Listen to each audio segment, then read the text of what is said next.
Assalamualaikum warahmatullahi wabarakatuh. Alhamdulillahirobbilalamin. Wabihi nasta'in wa ala umur dunia waddin. Assalatu wassalamu ala asrofil anbiya'i wal mursalin wa ala alihi washabihi ajmain. Amma ba'du. Yang terhormat Bapak Januar Eki Pambudi, SEMAK, selaku dosen pembimbing analisa laporan keuangan. Baiklah, perkenalkan kami dari kelompok 3 dengan materi analisis laporan keuangan Common Size yang terdiri dari 9 anggota kelompok.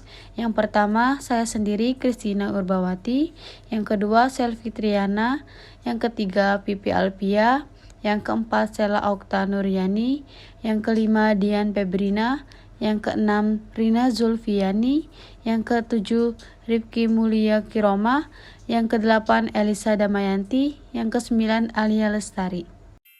Analisis perbandingan. Analisis laporan keuangan dapat dilakukan dengan membuat analisis perbandingan.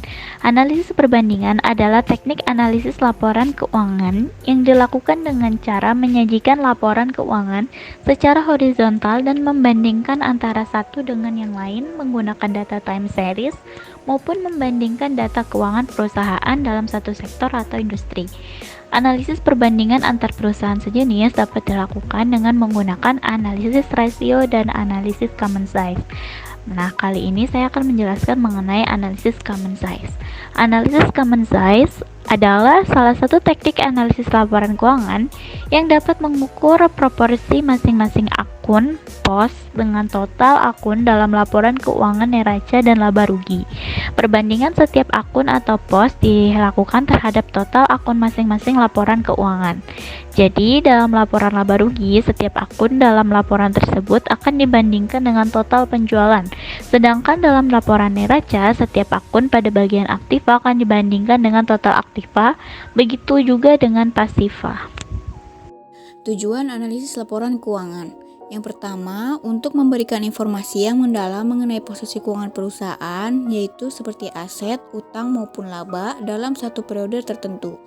Lalu yang kedua, membandingkan kinerja keuangan perusahaan secara time series atau dari waktu ke waktu. Ketiga, untuk mengukur fundamental perusahaan yaitu likuiditas, profitabilitas, solvabilitas, dan lain-lain. Yang keempat, sebagai bahan evaluasi pencapaian strategi perusahaan saat ini. Lalu yang terakhir, kelima, sebagai acuan dalam menentukan strategi perusahaan ke depannya. Mengenal analisis common size. Analisis common size digunakan untuk mengetahui komposisi tiap akun pada laporan keuangan terhadap common base-nya dalam bentuk presentasi. Common base adalah akun dasar yang dijadikan pembanding, biasanya merupakan akun total nilai atau akun yang mewakili banyak akun lain. Maka sebelum menganalisis, harus tahu akun dan subakun terlebih dahulu di tiap laporan keuangannya. Selain mengetahui ukuran dari tiap akun, analisis common size pada laporan keuangan juga dapat dikombinasikan juga dengan data historis, sehingga investor bisa melakukan analisis terkait pergerakan common size-nya secara historis. Analisis common size pada laporan keuangan merupakan salah satu jenis analisis vertikal yang cukup mudah digunakan dan bisa dipakai di semua laporan keuangan, mulai dari posisi keuangan, laba rugi, perubahan ekuitas, hingga arus kas. Selanjutnya yaitu tujuan analisis common size. Yang pertama, mengetahui persentase investasi terhadap masing-masing aktiva atau pasiva. Yang kedua, mengetahui struktur modal. Yang ketiga, mengukur komposisi biaya terhadap penjualan. Lalu ada penerapan analisis common size. Cara penerapan analisis common size adalah dengan membandingkan satu akun dengan akun induknya atau common base. Misalnya tertulis pada laporan posisi keuangan bahwa perusahaan memiliki aset gedung yang merupakan bagian dari aset tetap senilai 500 juta. Sedangkan nilai aset tetapnya sebesar 1 miliar. Itu berarti 50% aset tetap perusahaan tersebut berasal dari aset gedung. Kemudian, misalnya laporan laba rugi menunjukkan beban operasional perusahaan senilai 200 juta dan total pendapatan senilai 1 miliar.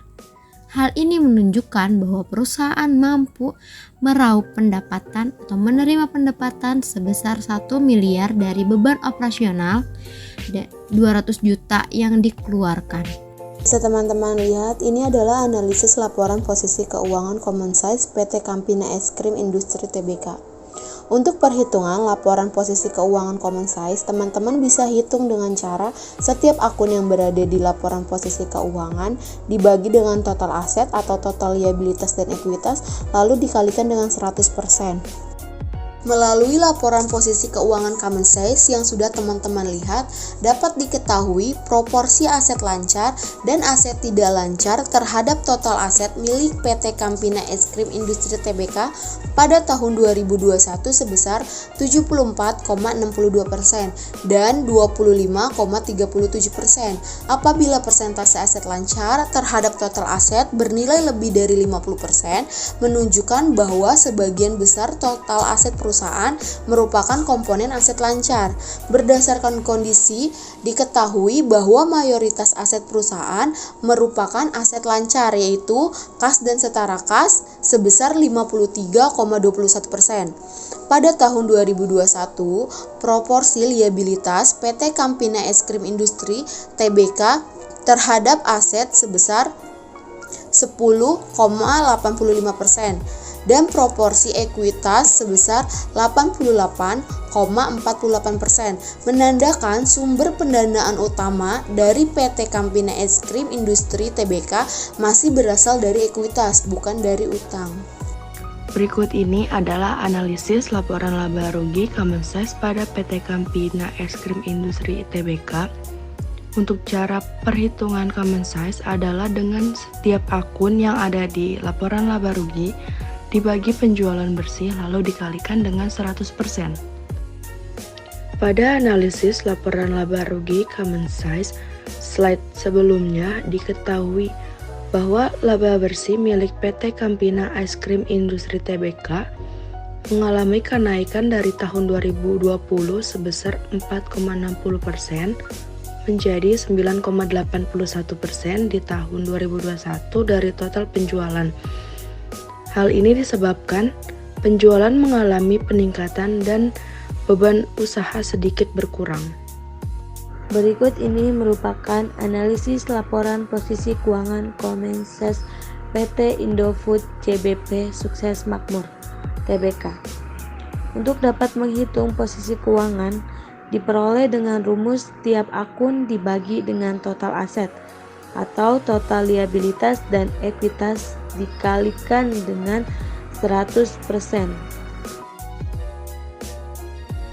Melalui laporan posisi keuangan Common Size diketahui proporsi aset lancar dan aset tidak lancar terdapat total aset milik PT Indofood CBP Sukses Makmur Tbk di tahun 2021 sebesar 28,20% dan 71,20%. Apabila persentase aset tidak lancar, terdapat total aset bernilai lebih dari 50%, menunjukkan bahwa sebagian besar total aset perusahaan merupakan komponen aset tidak lancar.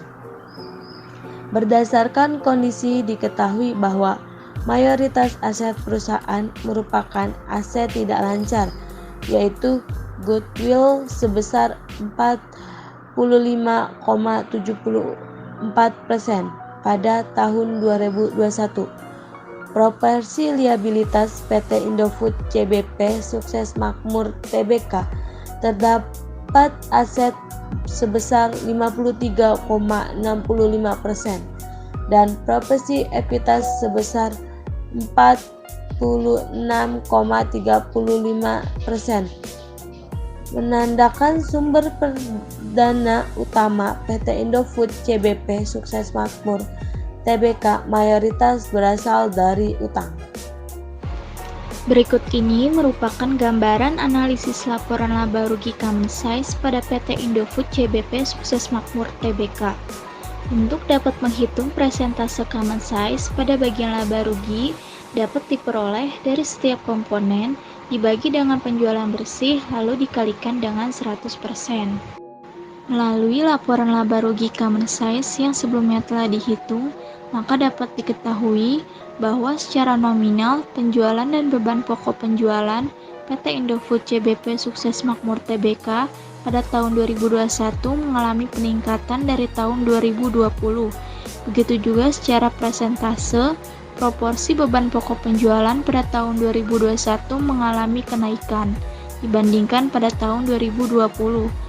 Persentase laba bersih PT Indofood CBP Sukses Makmur Tbk di tahun 2020 sebesar 15,91% dan di tahun 2021 sebesar 13,91% dari total penjualan.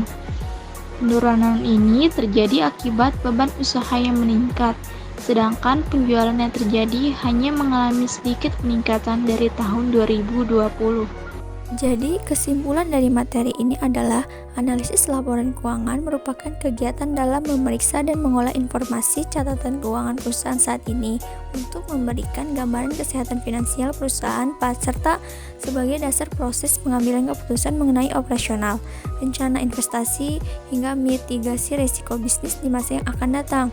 Analisis laporan keuangan dapat dilakukan dengan melakukan analisis perbandingan, yaitu melakukan perbandingan menggunakan data time series maupun membandingkan data keuangan pada perusahaan dalam satu sektor atau industri. Analisis perbandingan antar perusahaan sejenis dapat dilakukan dengan menggunakan analisis rasio dan analisis common size. Analisis common size digunakan untuk mengetahui komposisi tiap akun pada laporan keuangan terhadap common base-nya dalam bentuk persentase. Selain mengetahui ukuran dari tiap akun, analisis common size pada laporan keuangan juga dapat dikombinasikan juga dengan data historis, sehingga investor bisa melakukan analisis terkait pergerakan common size-nya secara historis. Baiklah, sekian dari presentasi kami, semoga bermanfaat. Kurang dan lebihnya kami mohon maaf. Kami akhiri, wabillahi taufiq walhidayah. Wassalamualaikum warahmatullahi wabarakatuh.